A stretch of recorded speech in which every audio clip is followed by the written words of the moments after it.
வணக்கம் எல்லாத்துக்கும். நாங்கள் ரொம்ப நாளாச்சு வீடியோ போட்டு. இன்றைக்கி ஒரு அவேர்னஸ் வீடியோ தான் போட போகிறோம்.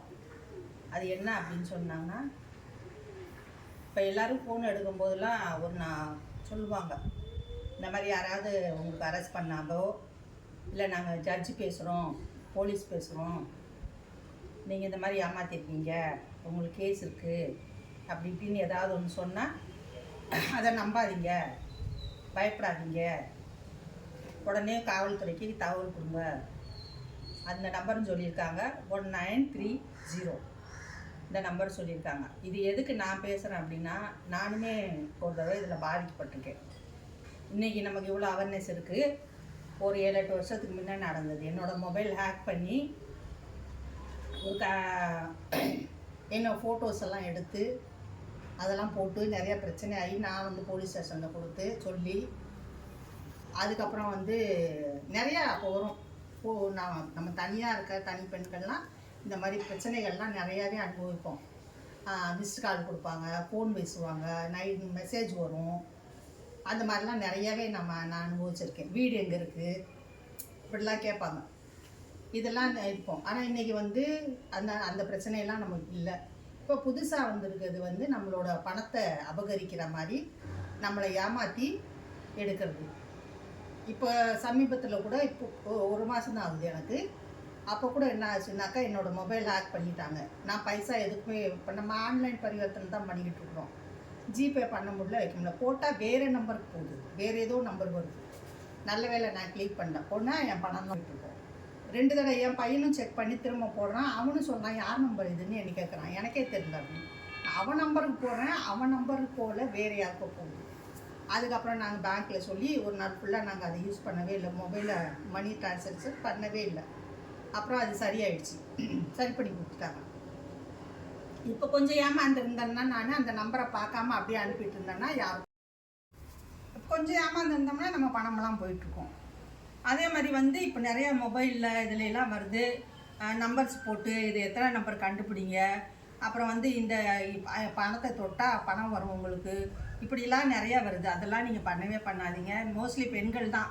பெண்கள் வீட்டில் ஏகப்பட்ட பிரச்சனையோடு இருக்கிறோம். நம்ம ஏதாவது செஞ்சு ஒரு சின்ன தொழில் செய்வோமா, அது செய்வோம். இப்போ நான் சாரீ பிஸ்னஸ் பண்ணுற மாதிரி ஏதாவது ஒன்று நம்ம பண்ணிக்கிட்டே இருக்கோம். அப்பளம் வியாபாரம் பண்ணுறாங்க, ஊறுகாய் வியாபாரம் பண்ணுறாங்க, இந்த மாதிரி பண்ணிக்கிட்டே இருக்கிறாங்க. அவங்க சூழ்நிலை அந்த மாதிரி. இப்போ நான் 500 ரூபா இந்த தொட்டிங்கன்னா உங்களுக்கு 500 ரூபா கிடைக்கும், இந்த தொட்டால் 199 ரூபா உங்கள் அக்கௌண்ட்டுக்கு வரும், இப்படிலாம் சொன்னால் புரியாத மக்கள் இந்த மாதிரி ஏதோ நம்ம போய் மாட்டிப்போம் அப்படின்னு தெரியாத அதை கிளிக் பண்ணிடுறாங்க. இல்லை இப்போ அவங்க பணங்கள்லாம் போயிட்டு அதுக்கப்புறம் அழுது என்ன பண்ணுறது, ஒன்றும் பிரச்சனை இல்லை. அவ்வளோ பிரச்சனையை மாட்டிக்கிட்டு தவிக்கக்கூடிய சூழ்நிலை பெண்களுக்கு மட்டும் இல்லை, ஆண்களுக்கும் தான். பட் மோஸ்ட்லி பாதிக்கப்படுறது பெண்கள் தான். சில பேர் வெளியில் சொல்கிறதே கிடையாது. அதை கொஞ்சம் பைசா தான் போயிருக்கு, வேணாம் இதை சொன்னால் அசிங்கம் அப்படின்னு சொல்லிட்டு அவங்க சொல்கிறது கிடையாது. இப்போ நம்ம உஷாராக இருக்க வேண்டிய அவசியம் இருக்குது. இன்றைக்கி ஏற்கனவே நமக்கு இருக்குது குடும்ப வன்முறை தடுப்பு சட்டம். பெண்கள் பாதிக்கப்படும் போது குடும்பத்தில் வன்முறை ஏற்பட்டால் அதில் பாதுகாக்கிற சட்டம். அதுக்கப்புறம் 2012 வந்தது குழந்தைகள் பாதுகாப்பு சட்டம். அந்த சட்டம் இருந்துமே பெண்களுக்கு பாதுகாப்பு இல்லை. இப்படி ஏகப்பட்ட பிரச்சனை இன்றைக்கி நம்ம அண்ணா நிச்சயம் நடந்த விஷயத்துலேருந்து எல்லாமே நடந்துட்டு இருக்குது. அதுக்காண்டி தமிழ்நாடு அரசு இப்போ கூட புதுசாக ஒரு சட்டம் போட்டுக்கிறாங்க. பெண்கள் பின்னாடி போனாவே அவங்களுக்கு மேலே கேஸ் வரும் அப்படின்னு சொல்லிட்டு இன்னைக்கு நிறையா போட்டிருக்காங்க. ஆனால் போட்டு என்ன பிரயோஜனம் அப்படிங்கிறது தான். இது யாருக்கு பலன் தரும் அப்படிங்கிறது தான். இப்போ ஒரு பெண் பாதிக்கப்பட்டால் அவள் அவள் நியாயத்துக்கு வேண்டிய அவள் போராட வேண்டிய சூழ்நிலை இருக்குது. இப்போ அந்த பொண்ணு 2 நாள் கழித்து தான் கேஸ் கொடுத்தாங்க. கொடுத்ததுக்கு அப்புறமும் எவ்வளோ பிரச்சனையை அவங்க சந்திச்சிருக்கிறாங்க. அந்த மாதிரி பாதிக்கப்பட்ட பெண்கள் மேலும் மேலும் சந்திக்கிற பிரச்சனைகள் தான் நிறைய அதிகமாக இருக்குது. இதை செய்யக்கூடியவனுக்கு ஒரே நேரத்தில் இது குற்றவாளியாக அவன் தண்டனை படித்தாலும் சரி, இல்லை வசதி வாய்ப்பு இருந்தால் அவன் ஜாமீனில் வெளில போயிடுவான். ஆனால் பாதிக்கப்படக்கூடியவங்க பெண்கள் தான். இது எனக்கு அனுபவம் இருக்கிறதுனால தான் நான் இதை சொல்கிறேன். நானுமே பாதிக்கப்பட்டவோ அப்படிங்கிற ஒரே காரணத்துக்காண்டி.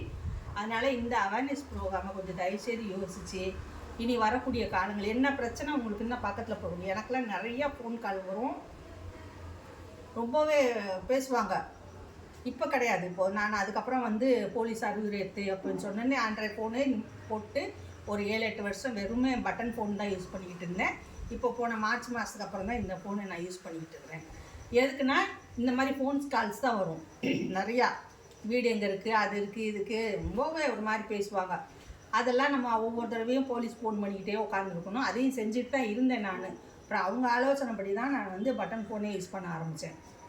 இப்போ தான் நான் மறுபடியும் இந்த ஃபோனை யூஸ் பண்ணுறேன். இப்போ நமக்கு நல்ல விஷயங்கள் நிறையா இருக்குது, அதை எடுத்துக்கணும். இந்த கெட்ட விஷயங்கள்லாம் நீங்கள் தூக்கி போடணும். கெட்ட விஷயத்துக்கு வந்து இப்போ நான் ஒருத்தர் வந்து உங்களுக்கு ஃபோன் பண்ணி நீங்கள் அரெஸ்ட் செய்யப்பட்டிருக்கீங்க, வீட்டிலேயே இருக்கிறீங்க, வீட்டை அரெஸ்ட் பண்ணியிருக்கோம், நீங்கள் யாரையும் கான்டாக்ட் பண்ணக்கூடாது, வைக்கக்கூடாது, நீ பணம் அனுப்பணும் வைக்கணும் அப்படின்னு சொன்னால் தயவுசெய்து பயப்படாதீங்க.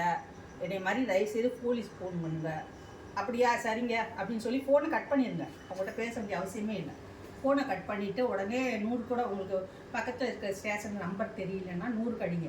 100 அடிச்சு சார் இந்த மாதிரி நம்பர்லேருந்து எனக்கு இந்த மாதிரி வந்துச்சு, இந்த மாதிரி மெசேஜ் சொன்னாங்க அப்படின்னா அவங்க கேட்பாங்க. உங்கள் நம்பர் கொடுங்கன்னா நீங்கள் ஆல்ரெடி நீங்கள் பேசும்போது உங்கள் நம்பர் அவங்க ரெக்கார்ட் ஆகிடும். அந்த நம்பரை நீங்கள் ஒரு பேப்பரில் எழுதி வச்சு கொடுத்துடலாம். கொடுத்தா அவங்க பார்த்துப்பாங்க அந்த பிரச்சனையை. அதனால் நீங்கள் தயவுசெய்து பயப்படாதீங்க. நிறைய பேர் வந்து இது ஐயோ எனக்கு பயமாக இருக்குது, ஏற்கனவே ஆச்சு, எனக்கு இப்படி ஆச்சு அப்படி ஆச்சு, நான் ஃபோனே போட்டேன் அப்படிலாம் பேசி என்கிட்ட சொல்லியிருக்காங்க ஃப்ரெண்ட்ஸ் எல்லாம். அதனால் அதெல்லாம் நீங்கள் செய்ய வேண்டியதே இல்லை. நமக்கு ஒரு அவேர்னஸ் தான் அது. நமக்கு தெரிஞ்ச விஷயத்த மற்றவங்களோட பகிர்ந்துக்கணும் அப்படின்னு நான் நினச்சேன். ஸோ அதுதான் நான் இன்றைக்கி பதிவு. உங்களோட கருத்துக்களை நீங்கள் பதிவு பண்ணணும். தேங்க்ஸ்.